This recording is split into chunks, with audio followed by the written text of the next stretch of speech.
কুখ্যাত কাফের কাদিয়ানীদেরকে রাষ্ট্রীয়ভাবে অমুসলিম ঘোষণার দাবি আদায় করবে, হোক বিএনপি হোক জামাত, যেই ঘোষণা দিবে তাকেই নির্বাচিত করে বাংলাদেশের ক্ষমতায় পাঠানো হবে।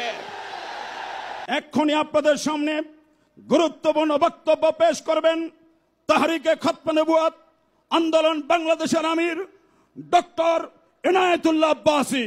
ডক্টর এনায়েতুল্লাহ আব্বাসী। নাহমাদুহু ওয়া নুসাল্লি আলা রাসূলিহিল কারীম, আম্মা বাদ। সম্মানিত সভাপতি, বিদেশি মেহমানবৃন্দ এবং সম্মানিত শ্রোতাবৃন্দ, সকলকে আমার পক্ষ থেকে হৃদয় নিংড়ানো ভালোবাসা এবং শুভেচ্ছা জ্ঞাপন করছি। আমাদের তাহরিকের একটা স্লোগান আছে, মাসলাক যার যার, দিন ইসলাম সবার। আজকে সে প্রমাণ সোহরাওয়ার্দী উদ্যানে পেয়েছেন আপনারা। আকীদা খাতমে নবুয়তের বিশ্বাস ইসলামের মৌলিক বিশ্বাস। কেউ যদি বিশ্বাস করে আল্লাহকে বিশ্বাস করি কিন্তু তিনি এক, এটা যে বিশ্বাস করবে না সে কাফের। মুহাম্মদ সাল্লাল্লাহু আলাইহি সাল্লাম আল্লাহর শেষ নবী, এ কথা যে বিশ্বাস করবে না সে কাফের। তাকে যে কাফের বলবে না সেও কাফের।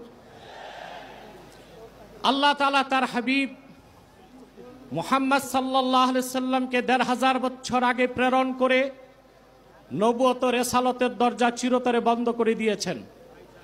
ওনার পরে আজ পর্যন্ত কোনো প্রকারই নবী কিংবা রাসূল আসে নাই, এখনো নাই, কিয়ামত পর্যন্ত আসবে না।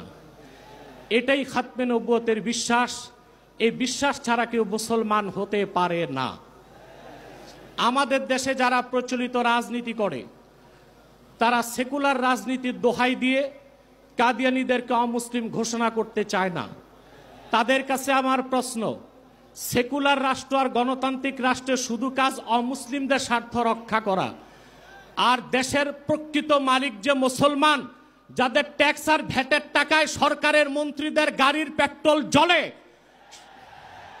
সেই মুসলমানদের মৌলিক দাবি আদায় না করা হয় যেই সংবিধানে, সেই সংবিধানও মানি না, সনদও মানি না।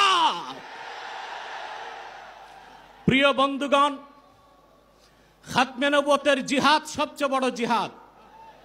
খাতমে নবুয়তের আন্দোলন সবচেয়ে বড় আন্দোলন। আপনারা আগেও শুনেছেন, রাসূলুল্লাহ সাল্লাল্লাহু আলাইহি সাল্লামের জামানায় 10 বছরের যুদ্ধে ইসলামের পক্ষে এবং বিপক্ষে মোট মানুষ নিহত হয়েছিল 1018 জন। আর সিদ্দিক আকবরের জামানায় মুসাইলামাতুল কাজ্জাবের বিরুদ্ধে যে অভিযান হয়েছিল, সেই যুদ্ধে 1000-এর উপর সাহাবী শাহাদাত বরণ করেছিলেন। যুগে যুগে মিথ্যা নবুয়তের দাবিদাররা যখনই এসেছে, উম্মতের মুসলমান তরবারি দিয়ে ফায়সালা করেছে। ইসলাম পরিপূর্ণ হওয়ার হাজার হাজার বছর পরে ইংরেজ আমলে এক শয়তান, ইংরেজদের পা চাটা গোলাম মির্জা গোলাম শয়তান কাদিয়ানী নবুয়ত দাবি করেছিল।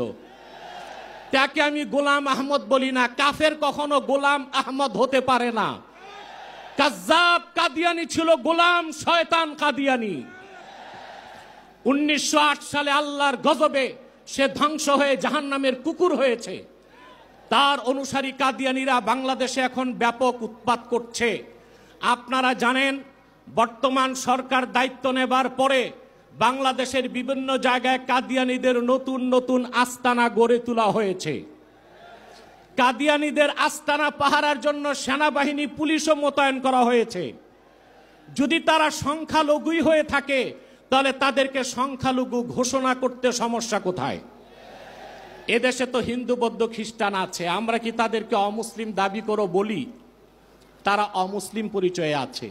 তাদের উপাসনালয়গুলোকে আমরা মসজিদ বলি না, গির্জা বলি, প্যাগোডা বলি, মন্দির বলি। কিন্তু কাদিয়ানীরা ইহুদিদের চেয়ে নিকৃষ্ট কাফের, তারা জিন্দিক। জিন্দিক বলা হয় সেই কাফেরকে যে প্রকাশ্য কাফের, নিজেকে দাবি করে মুসলিম। সেই জন্য শরীয়তের আইনে কাদিয়ানীদের একমাত্র শাস্তি মৃত্যুদণ্ড। যেহেতু বাংলাদেশ সেকুলার রাষ্ট্র, আমরা ছোট একটা দাবি করেছি, তাদেরকে অমুসলিম ঘোষণা করতে হবে। এই দাবি আপনারা কিভাবে আদায় করবেন?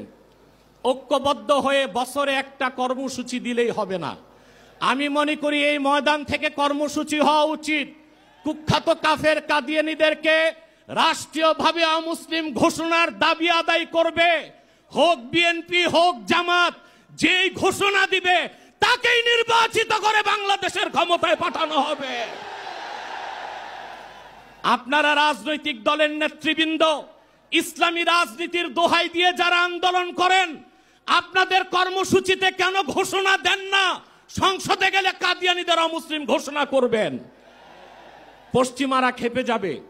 ভারতের তাবেদারি, যুক্তরাষ্ট্রের তাবেদারি করে কেউ ক্ষমতায় যেতে পারবে না। যদি যায় ক্ষমতায় টিকতেও পারবে না।